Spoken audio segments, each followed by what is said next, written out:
Gusto magandang umaga sa ating lahat mga ka-farmers, no, mga ka-viewers. So, from Luzon, Visayas at Mindanao, pati sa abroad at sa ibang bansa. So, sa umagang ito, ipapakita ko po sa inyo kung paano po kami mag-install ng tie wire. So, yung tie wire natin mga ka-farmers, ito po ay number 12 at saka number 14. Ang number 14 mga ka-farmers ay ito, tinatali natin sa poste, no? Kasi yung poste ay natin ay nakabaon mga dalawang roller, no? So diyan natin tinatali ito di dyan, and then dyan sa ating meter. So malalim yan mga ka-farmers, mga 1 metro ang so diyan tinatali, and then ang simula sa isang dulo, no, parang simple din, matibay lang na balag, may paltak doon sa pinundahan ng dulo, and then hanggang doon lang doon itatali nila.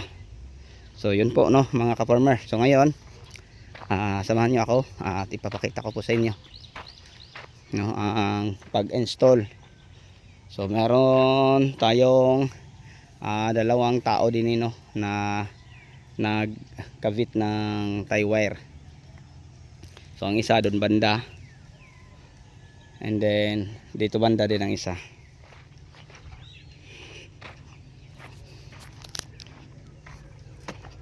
So lapitan natin ang isang tao. Yan mga ka-farmers, inuhugot papunta sa dulo. Yan. So ito ang ating number 14 na tie wire.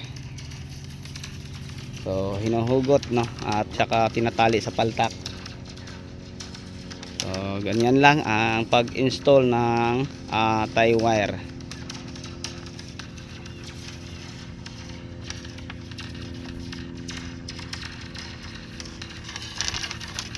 Dong! Dong! Woo!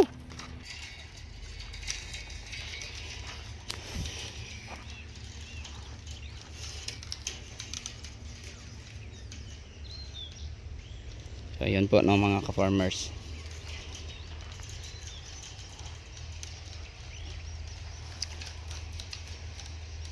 So ganito lang.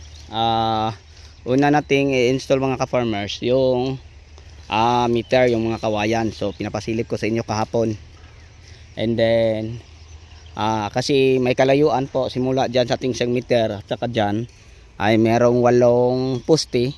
So bilang ka yung isa, yung tinatalian ng meter, bilang ka ng 8, 1, 2, 3, 4, 5, 6, 7, 8. Ang pang-8 mga ka-farmers ay meter na din. So sa gitna ng dalawang kibali 1, 2, 3, ito ang pang-4, nilagyan na natin ng tie wire. So yung tie wire na to, ito po ay number 12, no? So nakaikot siya, naka-clockwise mga ka-farmers. Yan, so ganito na ang mangyayari, no? Sa tie wire. Naka-lock siya mga ka-farmers, kaya matibay na po siya. Yan.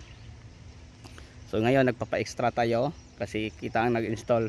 Once na ma-install na siya mga ka-farmers, ganito na ang kalabasan, no? Matuwid na. Kahit ito din banda, yan. Pero pag hindi pa natin malagyan ng tie wire, kahit saan lang, tingnan nyo.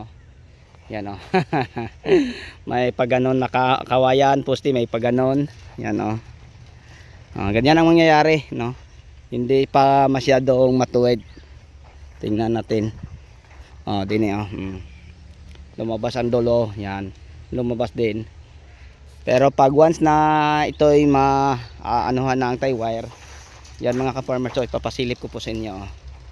Yan, sobrang tuwid na din tingnan, parang maisa lang. Yan. No. Kasi may tie wire na. So maganda na siyang tingnan. So yan ang mga ka-farmers, iikot lang. Iikot lang siya parang maging ganito. So nag-ano kami, yan may banda diyan, yung dalawa wala pang pero may balagbag na. Yung ito mga ka-farmers lang ang naka-lock, ikot lang isang bisis, ganyan lang. Parang maging ganitong tingnan. Yan. Pag ganito naman ka-farmers, matibay na. So ganyan lang ang pag-install ng simpleng balag. So ngayon, antayin nyo may isang tagahugot at may isang nagkakabit para makita at masundan yung mga farmers kung paano namin ginagawa. So sana ngay yung video natin ginagawa sa umagang ito ay nakakatulong po, no, sa inyo, lalo na sa mga baguhan. So yan ang aming ginagawa. Tinatali na namin din, oh. Diyan na namin tinatali. Then ang simula sa isang dulo papunta din sa daan, diyan itatali sa isang poste. So lumagpas pa din, katulad sa aming ginagawa. Yan. So may tie wire na. So yung tie wire mga ka-farmers, share ko lang, mas matibay po ito sa black twine, no? Yung tree fly, yung banana twine. So mas matibay po ito kasi tie wire po siya.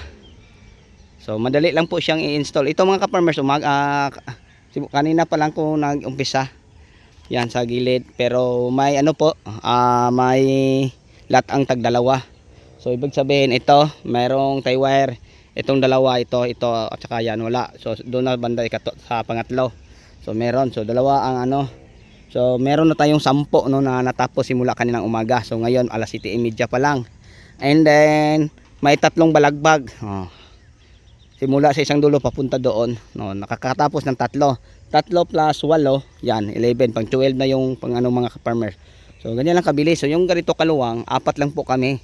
So kung ganito lang ang panahon, kung hindi man matapos sa araw ito, bukas mga ka-farmers hanggang tanghali na lang o mga ganitong oras matatapos na. So ganyan kabilis mga ka-farmers, no, pag may halimbawa alam ka sa pag-install nito. Pero pag wala, ngayon panoorin nyo, baka yun na ang video para sa inyo. Okay, so sa mga wala pang alam kung paano mag-install, ito mga ka-farmers, panoorin nyo ang ating video para po ito sa inyo, no, sa mga baguhan at wala pang alam. So ganito na ang ating ampalaya. So tamang-tamang matapos po ito, makapag-install kami ng Atlas Flat Twine para ipapagapang natin to mga ka-farmers. Yan, mataas na, oh, mga may paisa-isang tagdalawang dampal, karamihan na sa mga 1.5, no. Kaya ano, ini-installan na namin ng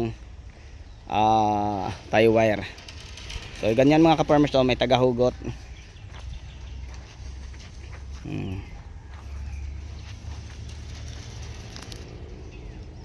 Parang ano, matibay, may tagahugot.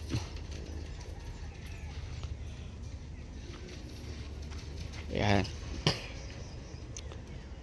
Para maganda at maano mga ka-farmers, matibay ang kalalabasan. So may tagahugot mga ka-farmers sa tie wire. Yung isa, kinakabit niya. So tingnan nyo, antayan natin hanggang sa malapit.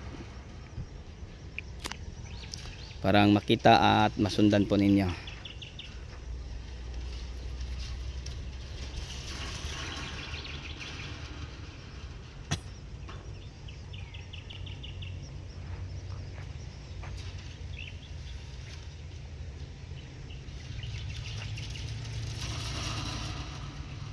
Yan, malapit na po siya mga ka-farmers.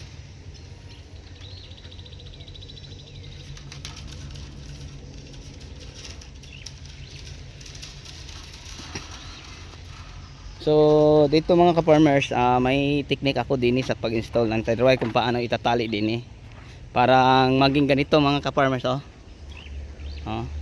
nakatali, ha. So ipapakita ko sa inyo yung diskarte at technique na to kung paano itatali. Kasi kung wala kang alam, mahirapan ka mga ka-farmers. Yan. Pag ganito mga ka-farmers, matibay na, no? So ngayon, samahan niyo ako at ipapakita ko sa inyo. So yan, ang ginagawa niya, siya po ang tagahugot, no, ng tie wire. At doon may nag-sa ano po,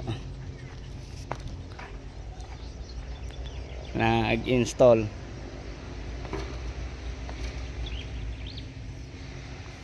So ngayon mga ka-farmers, ipapakita ko po sa inyo, ha.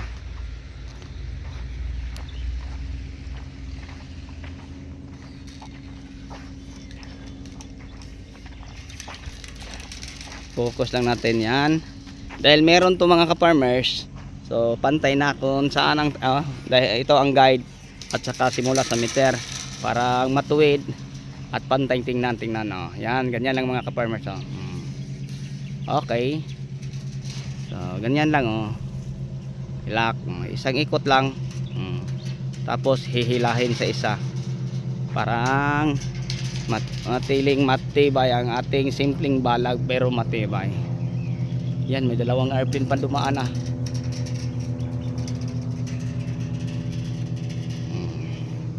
So ganyan lang mga ka-farmers oh.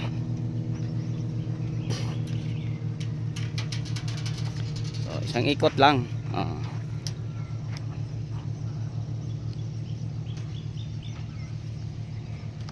Okay, so ngayon din mga ka-farmers, yun ang pinaka importante na makita niyo ha. Yan ang tie wire ha. Okay. Puhugutin ng konti. Baka na ano ra, yung tama lang. Okay. So ganyan ha. Huwag pipikit. Diyan silalim, tapos taas. Balik na. Balik na mga ka-farmers. Yan. So ikot siya. Diin parang pantay dito sa likod, ipadaan. Okay, itaas ng konti. Itaas pa, sige itaas. Itaas. Itaas pa gyud. Okay. Itaas gamay, ni us-us balik. Gi pa yod kana. Yan.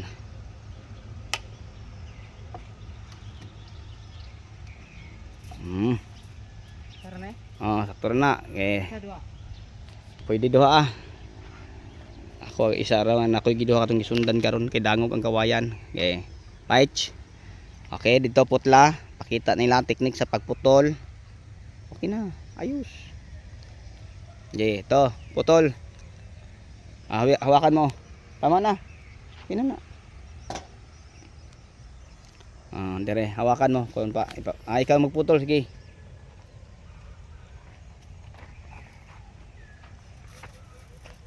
Isukod sa paubos. Sige, lawan sa kakabot yung isa diha. Yan, itupi lang ng konti. Yan, putol na. Then pagtali, pakihawak, tuturo ko sa inyo. Dito ka. Tanawarang ikaw hawi dog be. Ako ra dong. Ikaw hawi dong. Dito ka diyan. So, dito ka sa bang. Ana daw mo, kamot mo dong ana. Inilalom. Sa ilalim mga ka-farmers ang kamot, ang kamay. I-picture daw. Okay, may ako. Okay. Sige. Tulak. Sige, tulak. Sige, tulak. Ganyan lang, tapos maiksi ng konti pagkaputol.